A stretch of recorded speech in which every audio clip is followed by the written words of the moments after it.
सभी बहनों को करवा चौथ की बहुत सारी शुभकामनाएं। आज हम करवा चौथ की कहानी सुनेंगे। बहुत समय पहले की बात है। एक साहूकार के साथ बेटे और उनकी एक बहन जिसका नाम करवा था। सभी सातों भाई अपनी बहन से बहुत प्यार करते थे, यहाँ तक कि वे पहले उसे खाना खिलाते और बाद में स्वयं खाते थे। एक बार उनकी बहन ससुराल से मायके आई हुई थी। शाम को जब भाई अपना व्यवसाय बंद कर घर आए तो देखा उनकी बहन बहुत ही व्याकुल थी। सभी भाई खाना खाने बैठे और अपनी बहन से भी खाने का आग्रह करने लगे, लेकिन बहन ने बताया आज उसका करवा चौथ का निर्जला व्रत है और वह खाना सिर्फ चंद्रमा देखकर और उसे अर्घ देखकर ही खा सकती है। क्योंकि चंद्रमा अभी तक नहीं निकला है, इसलिए वह भूख प्यास से व्याकुल हो उठी है। सबसे छोटे भाई को अपनी बहन की हालत देखी नहीं जाती और वह दूर पीपल के पेड़ पर एक दीपक जलाकर चलनी को ओट में रख देता है। दूर से देखने पर वह ऐसा प्रतीत होता है कि जैसे चतुर्थी का चांद उदित हो रहा हो। इसके बाद भाई अपनी बहन को बताता है कि चांद निकल आया है, तुम उसे अर्घ देने के बाद भोजन कर सकती हो। बहन खुशी के मारे सीढ़ियों पर चढ़कर चांद को देखती है, उससे अर्घ देकर खाना खाने बैठ जाती है। वह पहला टुकड़ा मुंह में डालती है तो उसे छींक आ जाती है, दूसरा टुकड़ा डालती है तो उसमें बाल निकल आता है और जैसे ही तीसरा टुकड़ा मुंह में डालने की कोशिश करती है तो उसके पति की मृत्यु का समाचार उसे मिलता है।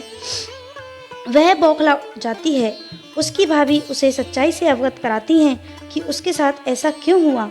करवा चौथ का व्रत गलत तरीके से टूटने के कारण देवता उससे नाराज हो गए हैं और उन्होंने ऐसा किया। सच्चाई जानने के बाद करवा निश्चय करती है कि वह अपने पति का अंतिम संस्कार नहीं होने देगी और अपने सतीत्व से उन्हें पुनर्जीवन दिलाकर रहेगी।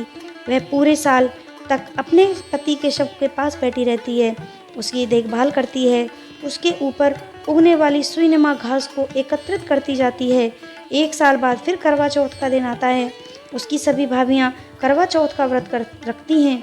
जब भाभियाँ उससे आशीर्वाद लेने आती हैं तो वह प्रत्येक भाभी से यम सुई ले लो, पिया सुई दे दो, मुझे भी अपनी जैसी सुहागन बना दो, ऐसा आग्रह करती है। लेकिन हर बार भाभी उसे अगली भाभी से आग्रह करने का कहकर चली जाती हैं। इस प्रकार जब छठे नंबर की भाभी आती है तो करवा उससे भी यही बात दोहराती है। यह भाभी उसे बताती है चूंकि सबसे छोटे भाई की वजह से उसका व्रत टूटा था, अतः उसकी पत्नी में ही शक्ति है कि वह तुम्हारे पति को दोबारा जीवित कर सकती है। इसलिए जब वह आए तो तुम उसे पकड़ लेना और जब तक वह तुम्हारे पति को जिंदा ना करे उसे नहीं छोड़ना। ऐसा कहकर वह चली जाती है। सबसे अंत में छोटी भाभी आती है। करवा उनसे भी सुहागन बनने का आग्रह करती है, लेकिन वह टालम टोल करने लगती हैं। इसे देख करवा उन्हें जोर से पकड़ लेती है और अपने सुहाग को जिंदा करने के लिए कहती है। भाभी उससे छुड़ाने के लिए नोचती है, खसोटती है, लेकिन करवा नहीं छोड़ती है। अंत में उसकी तपस्या को देख भाभी पसीज जाती है और अपनी छोटी उंगली को चीरकर उसमें से अमृत उसके पति के मुंह में डाल देती है। करवा का पति तुरंत श्री गणेश कहता हुआ उठ बैठता है।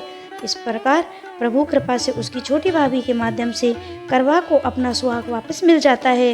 हे श्री गणेश, हे माँ गौरी, जिस प्रकार करवा को चिर सुहागन का वरदान आपसे मिला है, वैसे ही सब सुहागिनों को अमर वरदान देना। कहता हूँ, सुनता हूँ, हुंकारा भरता हूँ।